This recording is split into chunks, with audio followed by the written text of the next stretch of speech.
Mesdames et messieurs, bonjour et bienvenue à cette grande édition de la télévision rwandaise. Et tout de suite, voici les grands titres. Le Rwanda et le Mali s'engagent à renforcer leur coopération afin de permettre aux deux peuples respectifs de jouir des bienfaits de l'intégration africaine. Le ministère rwandais de l'Éducation, par l'intermédiaire de l'Agence nationale qui est en charge des tests et de l'inspection des écoles, déclare que le Rwanda est prêt à participer au programme international d'évaluation des élèves.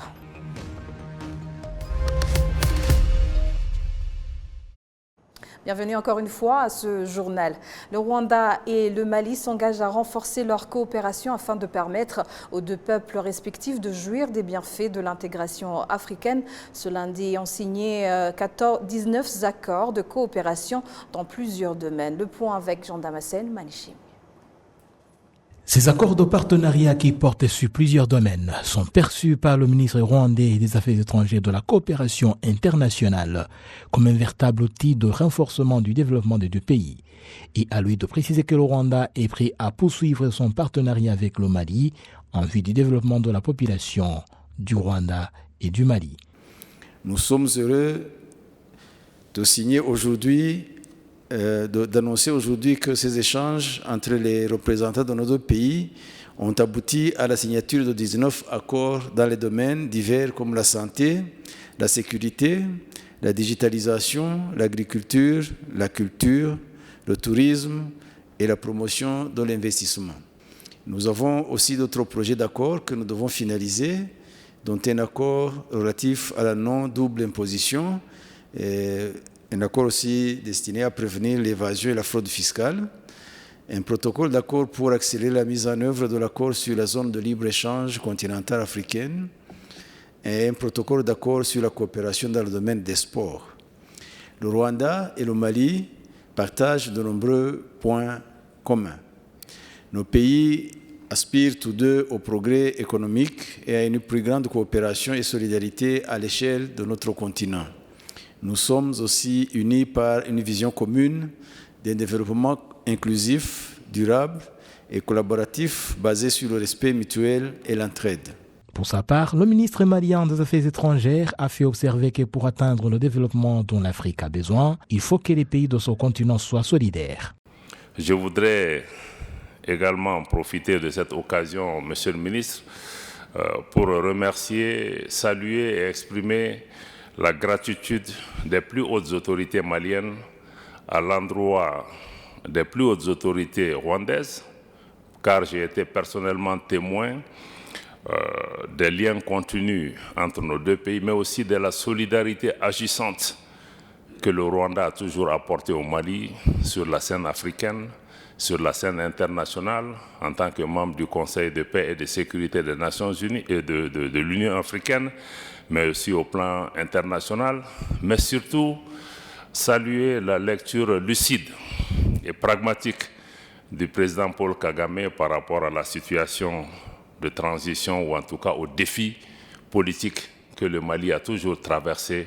Je pense que le Rwanda a toujours su faire preuve de modération, de sagesse, de compréhension en invitant les autres pays africains et les partenaires du Mali à jeter un regard constructif sur la complexité des défis auxquels le Mali est confronté. Je suis sûr que cette prise de position courageuse du Rwanda sur la scène internationale par rapport à la situation de mon pays est certainement inspirée aussi de l'expérience propre de votre pays qui a traversé des défis énormes et qui le positionne aujourd'hui pour pouvoir aider les autres pays à pouvoir surmonter de telles difficultés qui peuvent arriver dans tous les pays. Je pense qu'aucun de nos pays n'est irréversiblement engagé dans une voie de la gouvernance ou de la stabilité. Nous sommes tous dans des phases d'apprentissage mutuel.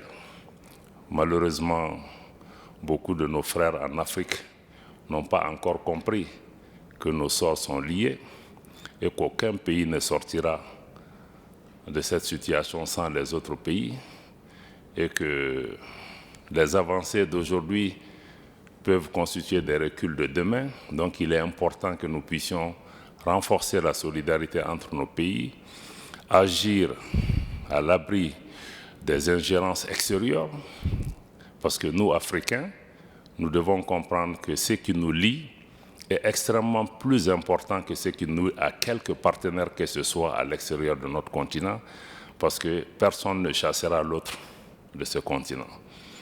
À titre de rappel, le Rwanda et le Mali ont signé en 2023 3 accords dans différents domaines. Les deux pays entretiennent de bonnes relations de coopération et le Mali dispose depuis 7 ans d'une représentation diplomatique au Rwanda. Ces accords de partenariat qui portent sur plusieurs domaines. Le ministère rwandais de l'Éducation, par l'intermédiaire de l'Agence nationale qui est en charge des tests et de l'inspection des écoles, NESA en sigle et en anglais, déclare que le Rwanda est prêt à participer au programme international d'évaluation des élèves PISA 2025. Ce lundi, au lycée de Kigali, la secrétaire d'État au ministère de l'Éducation, Mme Idele Claudette, a officiellement initié ce programme au Rwanda en forme de projet pilote. Les détails avec Amandine Dikumasabo. PISA, un programme international pour le suivi des acquis des élèves, est la plus grande étude internationale auprès des élèves pour évaluer leur niveau et mesurer l'efficacité des systèmes éducatifs. L'objectif est de comparer les performances des élèves issus de différents environnements d'apprentissage pour comprendre ce qui les prépare le mieux à leur vie d'adulte. Dr Bahati Bernard, directeur général de NESA, explique l'importance du programme PISA. C'est un standard élevé en termes de matériel qu'on n'avait pas, donc on apprend de ce programme pour augmenter les techniques qu'on avait. Frère Foulaya Sejan, directeur du lycée de Kigali, s'exprime sur ce que représente PISA pour l'éducation. Une des questions de me poser, c'était juste de savoir quelle est l'importance de PISA. L'importance, c'est juste de savoir comment nos élèves peuvent se classer. Donc, où est-ce qu'ils se classent au niveau international, dans les sciences, en mathématiques, dans les langues, et après, et même ils peuvent savoir comment, où sommes-nous au niveau intellectuel, au niveau des connaissances générales. Un peu ça. J'ai bien apprécié. D'abord, il y a eu une préparatif. On a eu des réunions, le ministre est venu. Il a bien expliqué d'abord aux élèves, toute l'école, l'importance pour qu'au moins tout le monde au sein de l'école ait une image claire de ce qui va se passer. Alors c'est bien apprécié parce qu'au moins ceux qui sont ici savent pourquoi ils font ces tests-là. La secrétaire d'État au ministère de l'Éducation, Mme Idele Claudette, met un accent sur l'importance du PISA dans la qualité de l'éducation au Rwanda. Ce programme permet d'évaluer le niveau des élèves qui sont dans la même catégorie d'âge en se basant sur la matière apprise pour évaluer si elle correspond à ce qui est censé être dispensé à leur âge, ceci avec le niveau international comme référence. Le programme PISA permet de mesurer les performances des élèves et d'étudier leur préparation à la vie d'adulte. Il détermine aussi les facteurs qui influencent les performances des élèves. Au Rwanda, cette évaluation s'étendra sur 45 écoles auprès de 1440 élèves âgés de 15 ans. Les habitants de la ville de Karongi et ceux qui sont de passage sont tous d'accord que les efforts que le Rwanda a déployés pour son développement ont entre autres permis que cette ville réalise au cours des 30 dernières années un pas appréciable, notamment dans le développement des hôtels, du tourisme et du secteur industriel. Les détails avec Kassim Youssouf. De l'avis de ceux qui ont parcouru le monde, notamment l'Europe, la ville de Karongi, ceinturée par le lac Kivu, ressemble beaucoup à la Côte d'Azur française, une terre au paysage contrasté entre mer et montagne que l'œil ne se lasse pas d'admirer. Cependant, ceux qui depuis longtemps connaissent cette ville indiquent qu'avant la libération du Rwanda, son panorama était constitué de brousses jusque dans ses moindres recoins. Non seulement des broussailles, mais cette ville souffrait également du manque de propreté. Les routes étaient en latérite, les habitants étaient peu nombreux, l'habitat était traditionnel avec des huttes. C'était déplorable.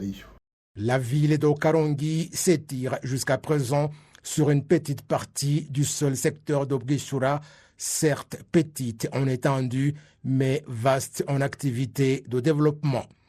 Malgré cette petitesse, elle comprend 14 hôtels qui fonctionnent bien et 3 autres qui seront très bientôt opérationnels. On y trouve 3 grandes industries du pays, dont l'usine de production d'électricité à partir du gaz méthane du lac Kivu, l'usine pour la fabrication du gaz pour les besoins domestiques en construction et la seule usine du pays pour la construction des bateaux. Des informations dignes de foi indiquent que toutes ces usines sont évaluées à plus de 800 milliards de francs rwandais. Le secteur hôtelier d'Okarongi estime que le développement des hôtels dans cette ville s'est réalisé grâce à la bonne gouvernance du pays. Il y a beaucoup d'hôtels charmants qui ont progressé. Avant, on n'avait que quelques hôtels à 2 étoiles, mais maintenant, nous en avons jusqu'à 5. Le gouvernement nous apporte du soutien de toutes les manières possibles. Il fait tout pour attirer les étrangers et c'est ainsi que beaucoup de visiteurs viennent à nous. Nous disons actuellement que ceux qui sont dans le secteur hôtelier touchent beaucoup d'argent grâce au charme de notre pays. La ville d'Okarongi est suivie par ordre d'importance par celle de Ruwengera et leur fusion ne tardera pas selon la planification durable du gouvernement en matière du développement urbain au Rwanda. Différents investisseurs sont en tout cas émerveillés par le processus de développement de la ville d'Okarongi au cours des 30 dernières années. Je travaille dans le transport des touristes dans le lac Kivu. On effectue entre 2 et 3 randonnées par jour pour visiter différentes îles à raison de 20 000 francs par heure.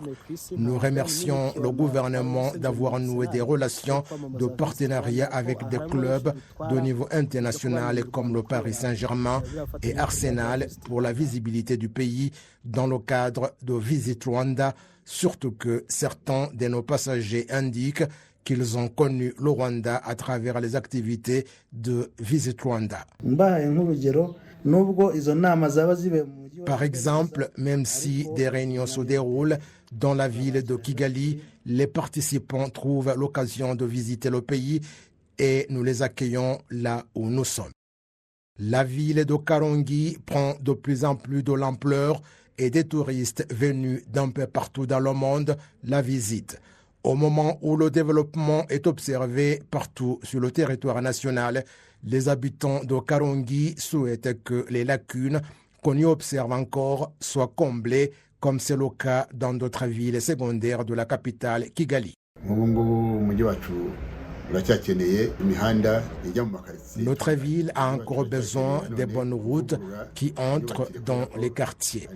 Elle a également besoin de la réhabilitation de l'habitat en se conformant au schéma directeur de l'urbanisation. Il y a également la propreté à laquelle l'on doit s'intéresser davantage. Le district d'Okarongi estime que tout est mis en œuvre pour transformer l'image de sa ville. Direction la mode et la gastronomie. Nous sommes en présence de Carole Kéanfé qui correspond, je dirais, à plusieurs. Elle a plusieurs arcs,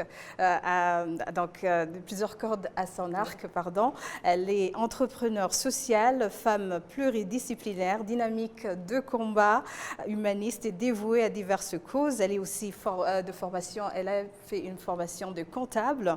Sa passion pour l'humain, le bien-être et la mode ont pris le dessus. Et c'est pour cela que nous allons l'accueillir dans notre studio. Bienvenue et merci d'avoir accepté notre invitation, Madame Carole. C'est moi qui vous remercie d'avoir accepté de me recevoir aujourd'hui et je suis vraiment ravie de faire partie, d'être dans ce pays aujourd'hui. Alors, ça fait plusieurs années maintenant que vous êtes dans la mode. Pour vous, pourquoi, je dirais, cette formation a pris le dessus par rapport aux autres je dirais, domaines que nous venons de citer? C'était d'abord une passion au départ. La passion, et puis est venu beaucoup d'amour. est venu le savoir-faire de personnes autour de moi qui m'ont plus ou moins propulsée à ce niveau-là. Alors aujourd'hui, nous sommes dans ce studio pour parler de l'événement qui sera demain. C'est la gastronomie et l'art qui vont se marier. Comment ça se passe? Comment sont les préparatifs? Alors, il y a une association qui s'appelle African Fashion Show, African Gastronomy Show, qui, en collaboration avec certains établissements, organise des événements de ce type, c'est-à-dire qu'ils vont inviter des chefs de différents pays d'Afrique pour mettre en lumière la gastronomie africaine, mais aussi des artistes ou des artisans comme moi qui suis artiste dans le domaine de la mode, pour mettre en valeur ou en lumière les valeurs de l'Afrique à travers la mode ou à travers l'art. Ça peut être de la peinture, ça peut être de la maroquinerie. Donc ces deux mariages, vu que ces deux compétences, vu que sont tous mis à un niveau très élevé. Quand on parle de gastronomie, on parle de quelque chose d'assez élevé, d'un niveau élevé. Ça va permettre d'avoir un mariage qui fait que la culture africaine va se réveiller forcément aussi bien au niveau des papilles qu'au niveau corporel. Alors, ça fait plus de 40 ans que vous êtes dans la mode. Quels ont été, je dirais, les défis en tant qu'artiste, que ce soit ici en Afrique ou bien sûr en France, là où vous habitez actuellement? L'un des premiers défis, je dirais plutôt une des premières difficultés, c'est d'amener l'Africain à reconnaître ses valeurs, à s'ancrer dans ses propres valeurs, à reprendre son pouvoir et redevenir l'être puissant qu'il était auparavant. C'est ça le plus difficile. Alors, pour ce qui est de la particularité je dirais des vêtements, vous combinez plusieurs produits. Quelle est votre particularité en tant que Carole? Quand vous choisissez de faire un vêtement quelconque, qu'est-ce qui vous motive, quoi? Ça peut être la clim qui est en face, ça peut être une caméra. Je n'ai pas forcément quelque chose de précis qui me motive. Aujourd'hui, je suis au Rwanda et quand j'arrive dans un pays, la première des choses que je cherche à faire, c'est de connaître la culture. Et pour moi qui suis styliste, j'ai besoin de trouver avec quoi on s'habille au Rwanda. Donc ce que j'ai fait il y a quelques jours, c'est d'acheter des objets en raffia. Ne soyez pas surpris que dans quelques temps, vous retrouvez dans mes collections des vêtements avec du raffia rwandais. Alors vous êtes très bien habillée. Est-ce ça fait aussi de votre collection de demain ou bien? Je dirais oui et non. Après, ça dépend. La collection de demain, elle est très, très spéciale. Je pense que ceux qui veulent la voir auraient tout le plaisir à se déplacer demain parce que ça va être une très grosse surprise. Et pour m'avancer, je dirais que c'est une collection qui va parler du réveil de l'Afrique, de la puissance, du pouvoir et de toutes ces choses qui nous ont perturbés à un moment ou à un autre dans la vie en disant stop. Voilà. Alors, en parlant du Rwanda, là où vous allez partager, je dirais, la plateforme avec d'autres artistes rwandais, avez-vous déjà discuté avec les artistes pour pouvoir savoir justement le terrain sur lequel vous allez vous opérer? Oui, parce que depuis le 23, nous avons une salle Expo au niveau de Boho. Et là, nous avons des artisans et des artistes rwandais qui exposent en même temps que nous. Et nous avons eu l'occasion, en fait, tous les jours, on discute avec eux et on sait à peu près où on évolue, qu'est-ce qui se passe et qu'est-ce que nous pouvons ramener de plus pour pouvoir parfaire ou pas et qu'est-ce que nous pouvons aussi emporter de plus pour nous parfaire. Alors, quelle est, selon vous, l'importance, je dirais, de pouvoir d'être présente ici au Rwanda? Pouvez-vous nous partager, je dirais, vos attentes par rapport à la journée de demain et bien sûr plus tard dans le futur? Alors, ce que je souhaite à chaque fois que je vais pour des défilés ou lorsque je vais rencontrer une nouvelle culture, c'est de pouvoir apporter à ce peuple-là le réveil.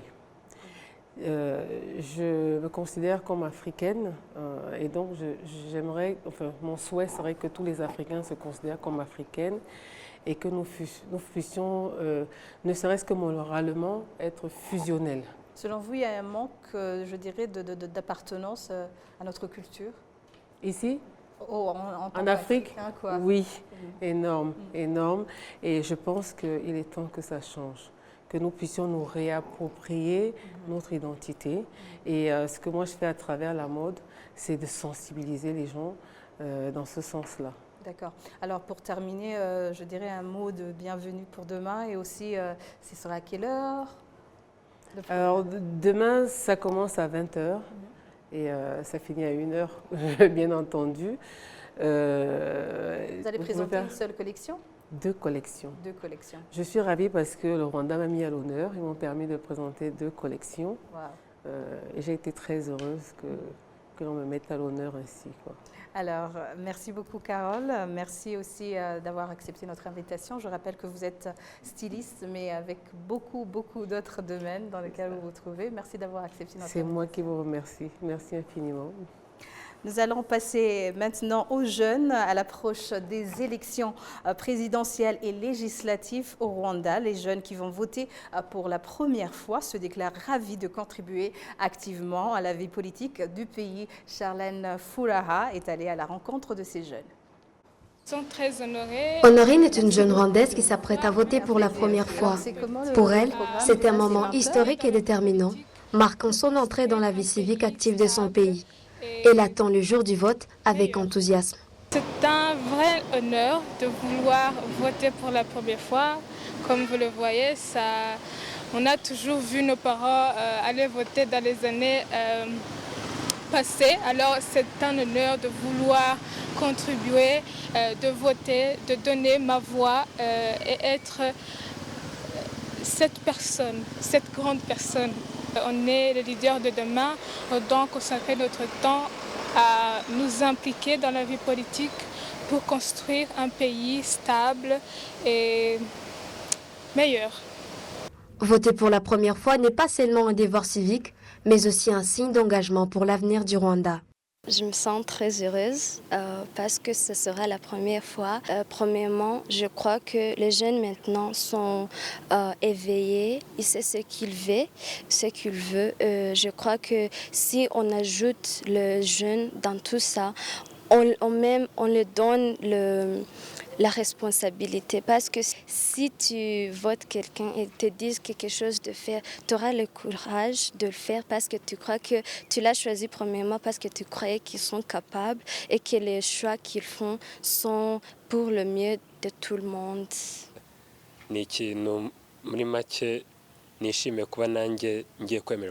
L'opportunité d'aller voter pour nos dirigeants, c'est quelque chose qui me réjouit énormément, car ce sont ces dirigeants qui prendront des décisions pour nous. Et nous, les jeunes, sommes les principaux bénéficiaires. De nos jours, la jeunesse a tendance à dire que les affaires politiques ne concernent que les personnes âgées. Mais nous oublions que les décisions prises nous affectent tout de même. Nous, les jeunes. De plus, quand ces dirigeants ne seront plus là, ce serait nous qui prendrons leur place. Alors nous devons bien nous préparer pour assurer un avenir meilleur à notre pays, tout en nous inspirant des actes de ceux qui nous dirigent aujourd'hui. Il est donc essentiel que nous commencions à nous impliquer et à participer à la vie politique de notre pays.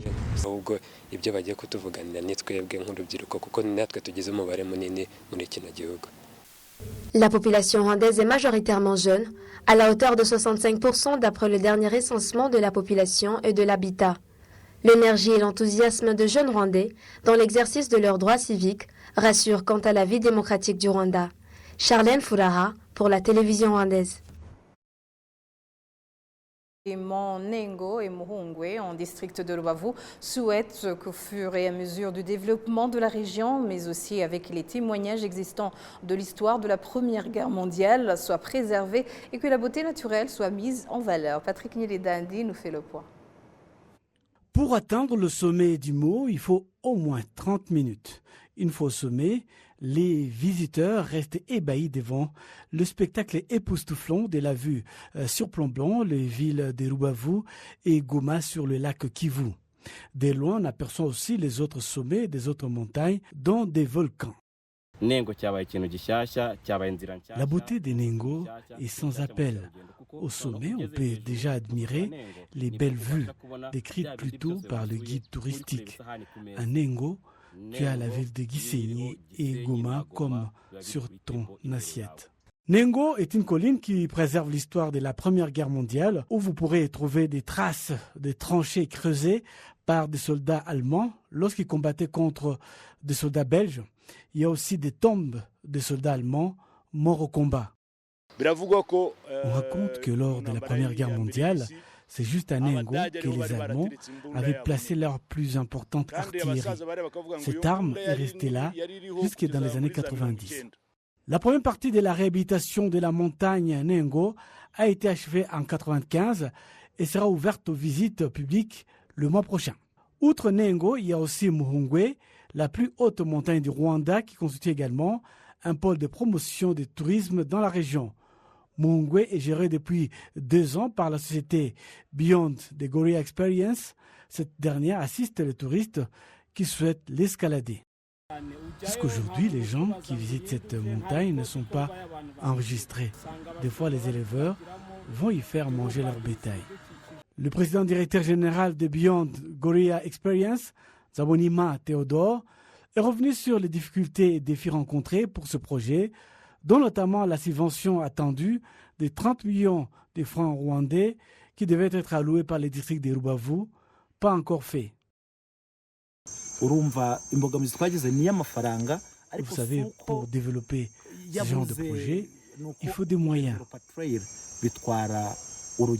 Le maire du district de Rubavu, Mulindwa Prosper, affirme qu'en juillet de l'année prochaine, le projet touristique de Muhungwe pourra être lancé.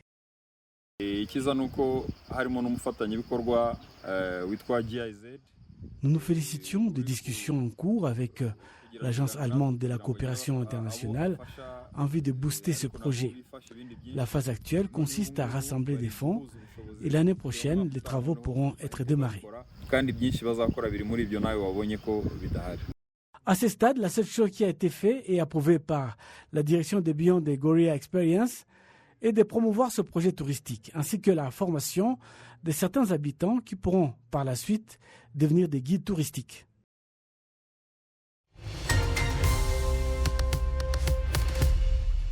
C'est sur ces images que nous achevons cette grande édition. Au nom de toute l'équipe qui a contribué à sa réalisation, je vous remercie. Bonne poursuite des programmes de la télévision rwandaise.